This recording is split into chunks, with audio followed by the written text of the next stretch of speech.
Ceremoniálne kakao od Kus Kaká je súčasťou môjho každodenného rituálu už cez 3 roky.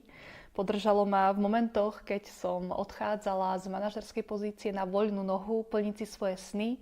Podržalo ma v období tehotenstva a drží ma aj teraz v období materstva, keď som maminkou malého chlapčeka.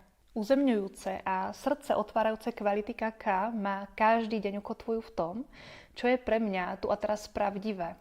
Je takým môjim kompasom k sebaláske a ku konaniu v súlade zo zdroja lásky a nie zo strachu. No a tak ako pri každej rastlinnej medicíne, tak aj u kaká záleží, akým spôsobom je pestované a spracovávané. Rastlinné medicíny majú svojho ducha a preto je dôležité, aby boli od semienka po plod pestované v čo najprirodzenejších podmienkach. No a aj preto milujem kaká od Kus Kaká, pretože je zárukou ceremoniálnej kvality a je dodávané priamo od farmárov, ktorých príbehy si dokonca môžete prečítať na ich webe. Kaká od Kus Kaká vám určite bude hodnotným sprievodcom na ceste životom, tak ako je ním aj mne.